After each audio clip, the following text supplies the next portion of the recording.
صارخ العشاق معك فاميلي بوجبا سهيب زوج سهيب تجلع ويتجلع حرك بيك وكنت تاق اوه اسفيو بوجبا وجنانة كترتنكي جنة كاب oo ay kooxda SVO hal iyo eber uga soo badisay kooxda Family sidaana ku qaaday koobkii Ganad Cup garoonka Ganad degmada Ibrahim Koodbuur ee magaalada Hargeysa goolka guusha ku hogaamiyay kooxda SVO waxa uu dhaliyay Suhayb Caska waxa kulankan dhexdhexaadiye ka ahaa Cabdikariin Ismaaciil Lasha oo inta badan soo hayay kulamadii kala duwanaa ee tartankii Ganad Cup ee galabta la soo gabagabeeyay tartankan Ganad Cup waxa soo gunaanaday Yuusuf Nuux Yuusuf tadase xogayaha dhalinyarada iyo ciyaaraha xisbiga wadani waa kan isagoo la hadlay malcab.com waxaanu yiri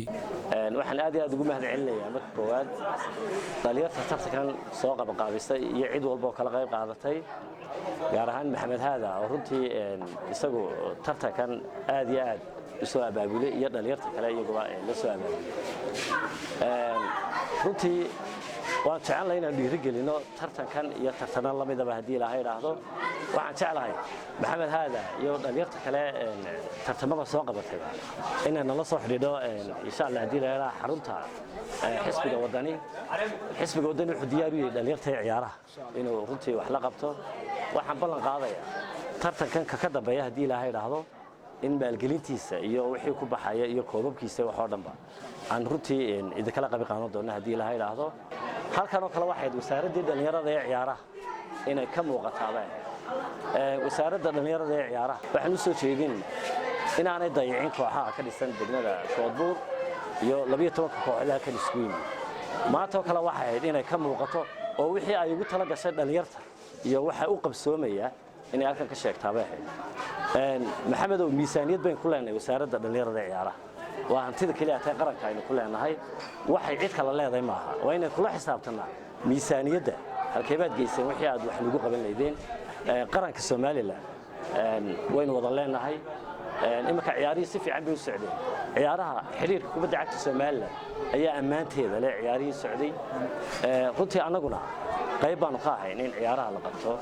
waan la daba taagnaana xagee miisaaniyadda ku baxday baan leenahay dhalinyarta maxaa loo qabtay baan leenahay anaga macnahaygu waa wax toosin haddii wax la toosiyana way toosin baan oranaa haddii wax qaloocaana way qaloocaan baan oranaa waa xaq baan u leenahay dhinaca kale Fadhi Cabdi Faarax oo ah gudoomiyaha dhalinyarada xaafadda Xiraaw iyo Cabdiraxmaan Cumar Faarax oo kamid ah maamulka garoonka Ganad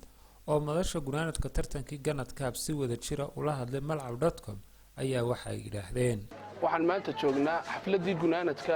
koob in dhaweydba soo socday waxa koobka final isku yimid labada kooxood ee Family iyo SVO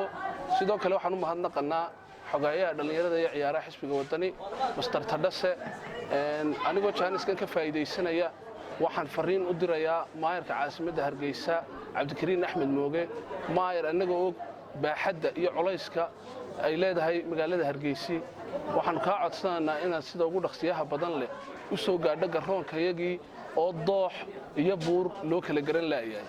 maayar waa garoonka saddexaad ee caasimadda ugu weyn garoonkayagu ilaa imikana wax koobi kama socdaan muddo 5 sano waa maalin Ilaahay subhanahu wa ta'ala noo suurtageliyay koob soo socday dhowr bilood inuu maanta noo qabsoomo gabagabadii koobkaas oo runtii ka qayb qaateen dhalinyarta xaafadda si ay ugu dhigi lahaayeen dhalinyartooda ka yareed niyadana ay ugu dhis lahaayeen runtii in garoonkeenan ugu baahan yahay dayactir aad u fara badan runtii oo xukuumadana aan oran karno way ka gaabisay marka dhalinyar badan ayaa ku xidhan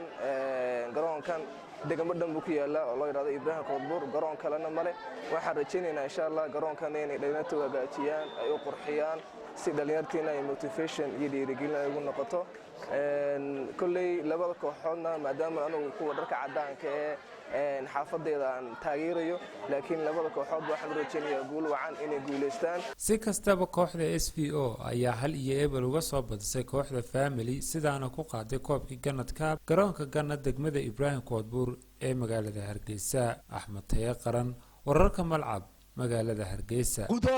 خضارو ليو عبد الرحمن ليو تصويبه مانكا يا مانكا قلب دفاع فاميلي وبقبع عرفوا ساد عصاي